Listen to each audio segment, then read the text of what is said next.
Let's talk about these shitty fucking Mets for a minute, okay? Normally, I don't really have that much of an opinion on the Mets. That's kind of like if you'd ask me when it comes to basketball. So what do you think about the Portland Trail Blazers? I don't know, they're a team. Like, every team that I like, they don't reside within the NL East. Like, I don't really care. It's like, okay, the Mets, they're the second New York team. They're just wildly unsuccessful. Every few years, they decide that they're going to try to put together a real super team, and they're going to make a run for it. And when they were in the World Series, what was that, 2016 against the Kansas City Royals, literally nobody watched. But what was that? That was just an impossible run that happened, okay? But now they put together this, once again, trying for another super team. They bring in Francisco Lindor, Carlos Carrasco, re-sign stupid Marcus Stroman, who is a cancer, and the total reason that this is happening anyways, because I watched him with the Jays for a long time. He's the biggest bitch in Major League fucking baseball. He has an ego the size of his old man. That's a good joke if you know what his father looks like. Black Hulk. And he's fucking soft, okay? Greg Zahn, who is, for my money, the best analyst in baseball. Okay? He was telling Stroman, you could be so much better if you'd stop throwing your garbage second and third best off-speed pitches. You have a great fastball. Start setting everything up on that. And Stroman just took that as he tells me I can't pitch. He's such a fucking bitch.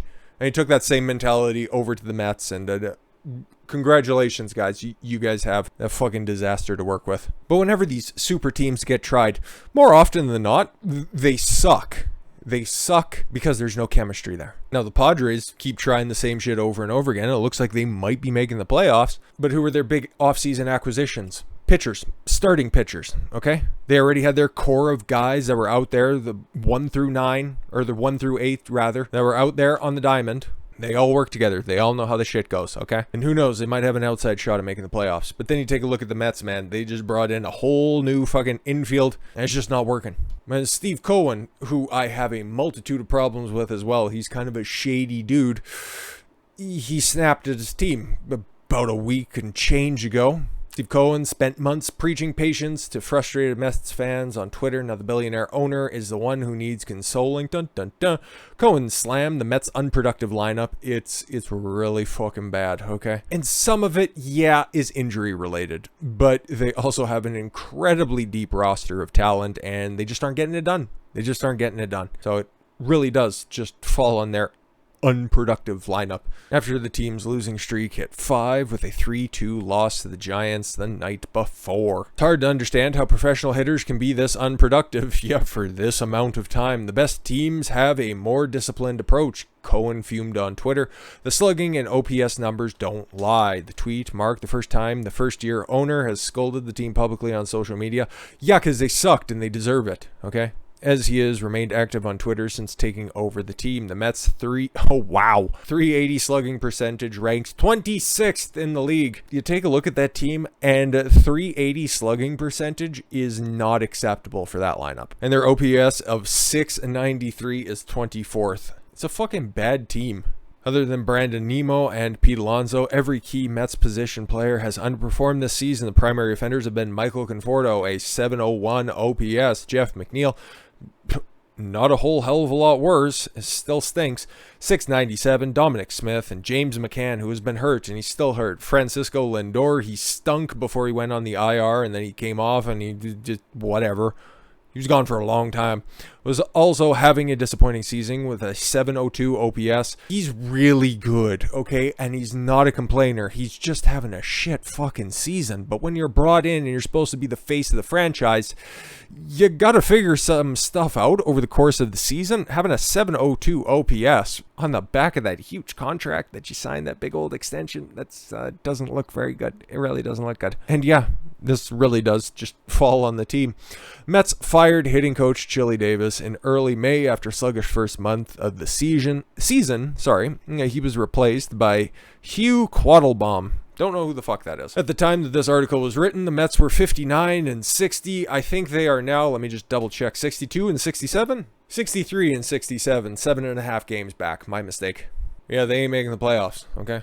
And yeah, DeGrom's been out for a long time, and Noah Synderberg has been out for a minute as well. And when you got to take Stroman, who is naturally at this point no better than a 3 on a good team, and he has to be your ace, it's just not going to fucking work out. Now, I normally wouldn't make a video just dunking on an unproductive team, mostly because you keep seeing it year after year. You remember when the Red Sox would bring in fucking a whole bunch of talent?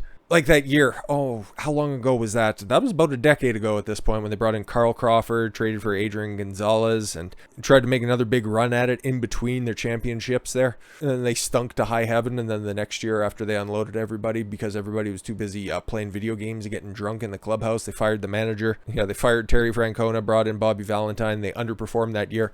And then they poached John Farrell from the Toronto Blue Jays, and then they ended up winning the championship in 2013. Yeah, that super team was tried. It's super duper failed.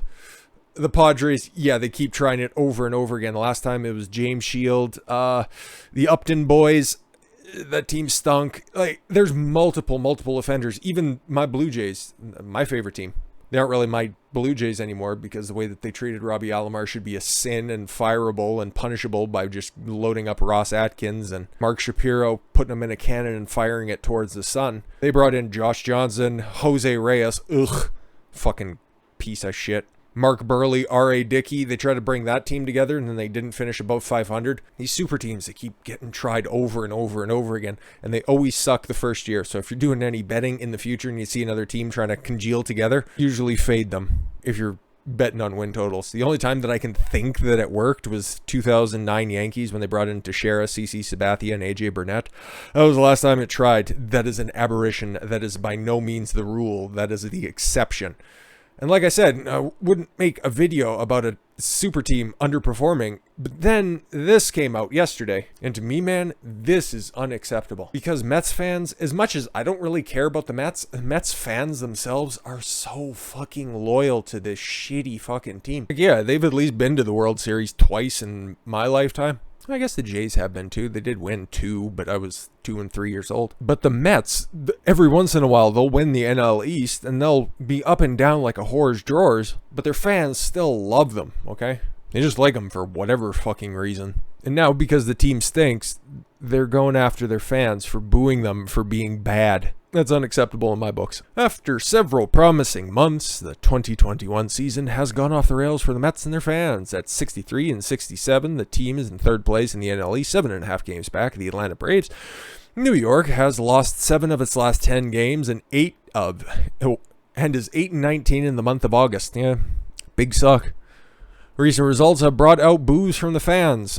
Yeah, you have a payroll like that, and you guys might be able to finish at 500 by the end of the year. Maybe. Not on this trajectory, though. It apparently rankled second baseman in trade deadline acquisition. This one didn't make any sense at the time, but yeah, they brought in Javier Baez, sorry. I want to be appropriate. I don't need to get heckled by him either. Fucking multi-millionaire. Fucking dickhead. Came over from the really shitty Cubs that have gone through ups and downs, but if you want to talk about sycophantic fans like the Mets have, just take a look at Cubs fans. Those motherfuckers are nuts. 1 championship in 100 years. Congratulations. After hitting a 444-foot homer in the Sunday 9-4 win over the Washington Nationals, congratulations, you beat a 4A team. Baez was seen giving a thumbs down gesture, which he explained afterwards was a message to the fans. You fucking cunt. It feels bad when I strike out and I get booed. It should. It shouldn't feel like a fucking victory to strike out. Oh, and I get booed. Yeah, fucking make contact, you dolt. You're a second baseman, for Christ's sakes. You should be making contact. You shouldn't be swinging for the fences. That's what your corner and infield and outfielders are for. Fucking nothing. It doesn't really get to me. Okay, listen. It feels bad when I strike out and get booed. It doesn't really get to me.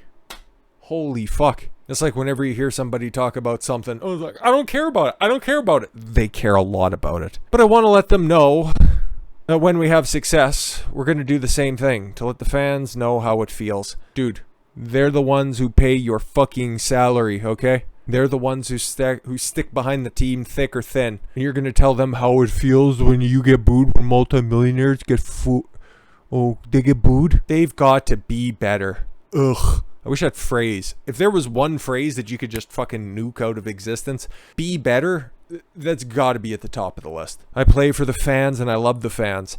It doesn't really get to me.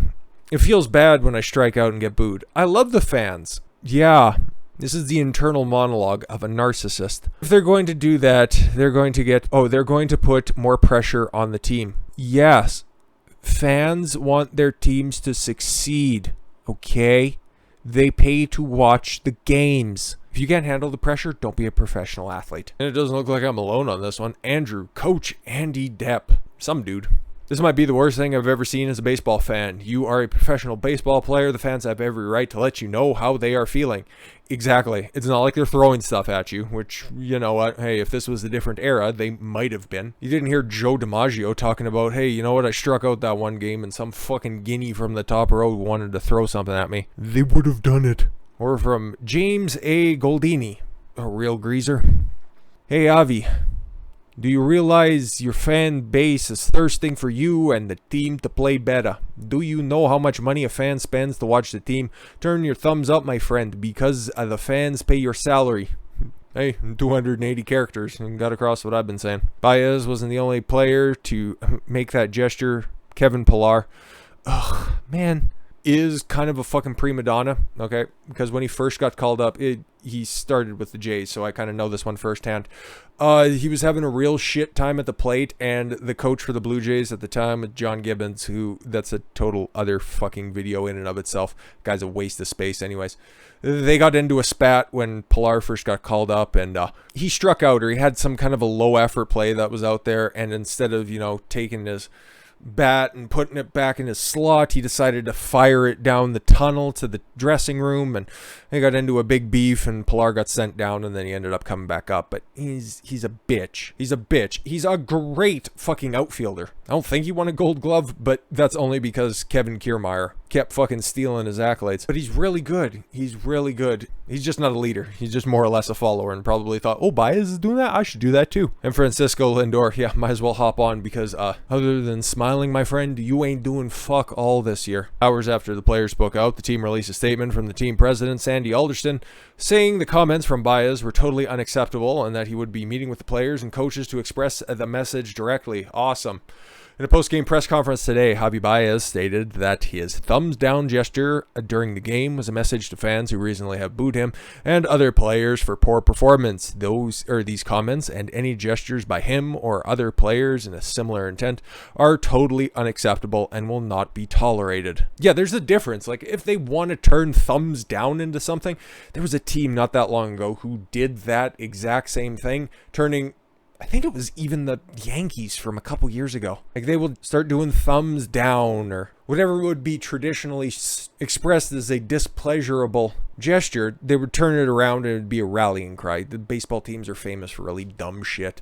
So if they were going to do it that way, that's totally fine. But if it's going to be, oh, fans were mean to us, you need to fucking sit yourself down and reassess what you're doing with your life. Mets fans are understandably frustrated over the team's recent performance. The players and the organization are equally frustrated, but fans at Citi Field had every right to express their own disappointment. Booing is every fan's right.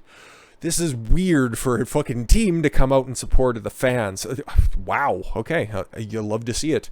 The Mets will not tolerate any player gestures that is unprofessional in its meaning or is directed in a negative way towards our fans. I will be meeting with our players and our staff to convey this message directly. Mets fans are loyal, passionate, knowledgeable, and more than willing to express themselves. We love them for every one of these qualities. Yep, couldn't have said it better myself. I'm glad they're getting out in front of this. If I were them, yeah, the season's lost. There's no really taking it back. I'd just bench Baez for the rest of the year. Fuck him. Let him go out on free agent market. Make less money than you were expected, fucker. But with that said, I thank you all very much for the gift of your time. I've been Don Consuelo. I want you to follow your gut and get after it. Take care, everyone.